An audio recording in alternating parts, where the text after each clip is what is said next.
Hi everyone, before we begin, hit subscribe. Tell me where you're watching from, and what time it is right now, because you're about to hear one of the most shocking love stories ever whispered through the magnolia trees of 1854 Georgia. In the summer of 1854, on the outskirts of Savannah, Georgia, the Harridan plantation stood as a symbol of wealth, sin, and silence. Its white columns gleamed in the sun, but beneath that beauty was a darkness that the town never spoke of aloud. Eleanor Harridan, the lady of the house, was only 23, fragile, graceful, and forever lonely.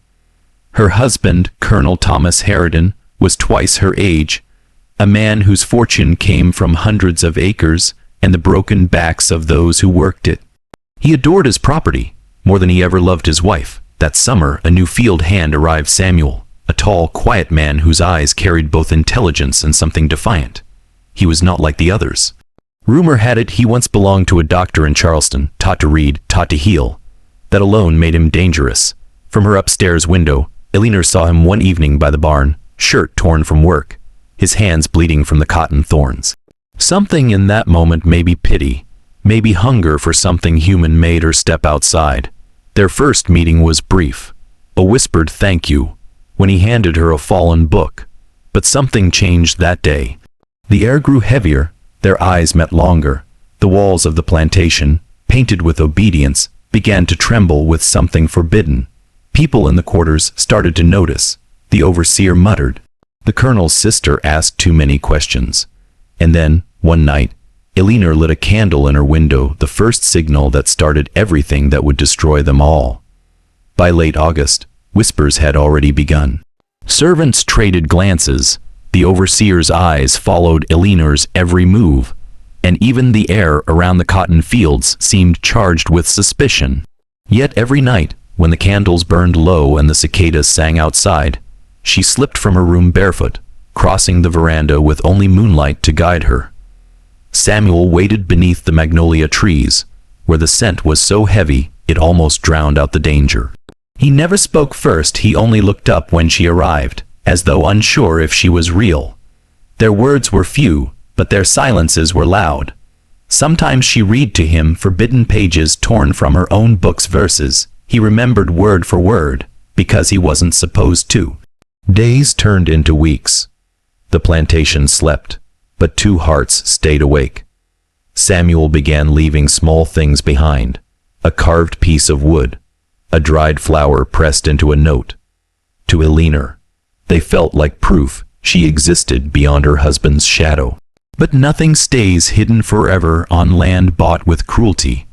One night, as thunder rolled over the fields, Colonel Harridan woke to find his wife's bed empty. He saw the candlelight flicker through the window and followed its glow through the rain. What he saw beneath those magnolia trees would twist his soul into something darker than jealousy. He didn't confront them, not yet. He watched, he waited, and from that moment, every kind word, every smile he offered his wife was an act of disguise. A storm far greater than that night's thunder had begun forming over the Harridan house. A week later, Eleanor found a folded note under her pillow. The handwriting wasn't Samuel's, it was her husband's. "You've dishonored this house. I will not ruin you yet, but you will obey." Her hands shook as she read it.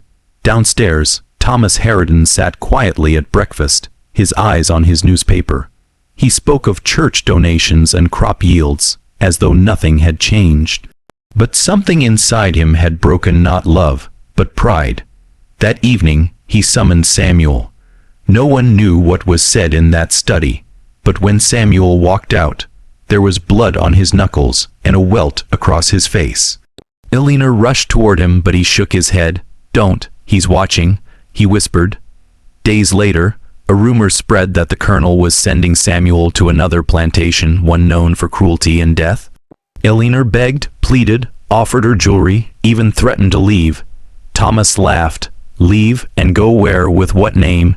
You are Mrs. Harridan. You will stay and forget." But she couldn't forget.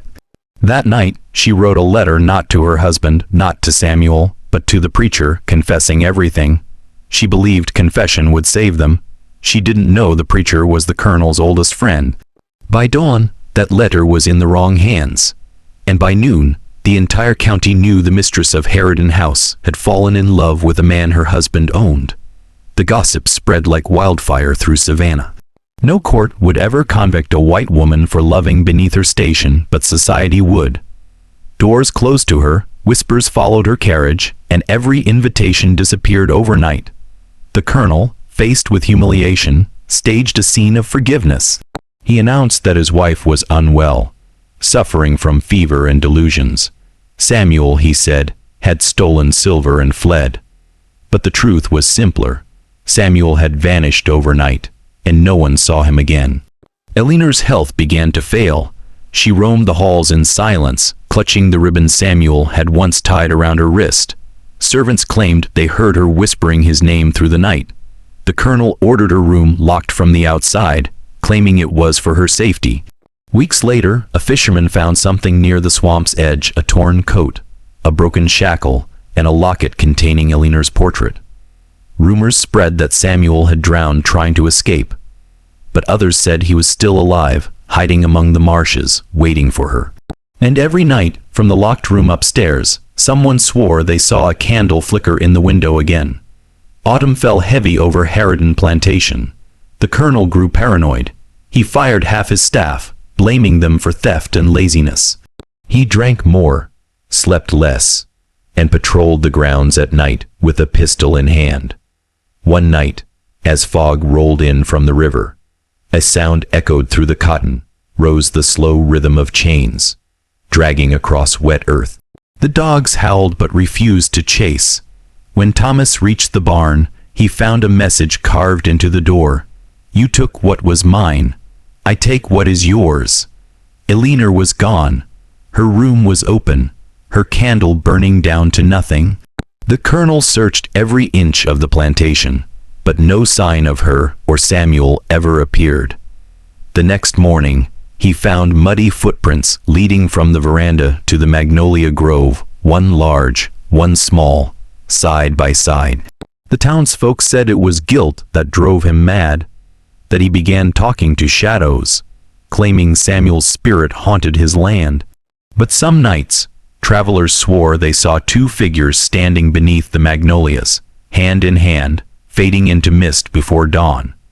By 1860, Harridan House had fallen into ruin.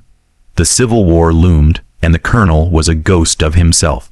His fields lay untended, his wealth fading, his mind lost. He would sit on the veranda, staring at the magnolia trees, whispering, "She's still out there. They both are." A fire broke out that winter. No one knew how. Some said the candle in the upstairs window fell. Others claimed he lit it himself, trying to call her back. When neighbors arrived, they found him on the steps, burned but alive, muttering the same name over and over, Eleanor. Inside the ruins, they discovered two sets of footprints in the ash-bare feet, side by side, leading toward the magnolia grove. The house was never rebuilt. Locals said the land was cursed, that anyone who tried to plant there heard voices under the soil. By the 1890s, the magnolia trees grew wild, their roots twisting through the foundation stones like veins searching for a lost heart. In 2023, historians digging through Savannah's archives found a sealed journal labeled E.H. 1854. Inside were pages of fading ink letters written by Eleanor herself. The final entry read, "He said I would belong to no one, but love is not ownership. If they find this, tell them we ran. Tell them the sin was never ours."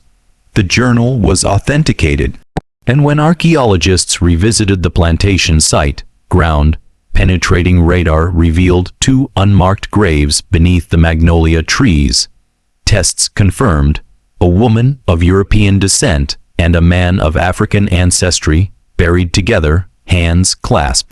The discovery shocked historians, but to the locals, It only confirmed what their grandparents had whispered for a century, that love, forbidden by law and chained by cruelty, still found a way to outlive those who tried to destroy it. And on quiet nights, when the moon hits the magnolia grove just right, the candlelight still flickers in the ruins of Harridan House, as if two souls are still waiting to be free.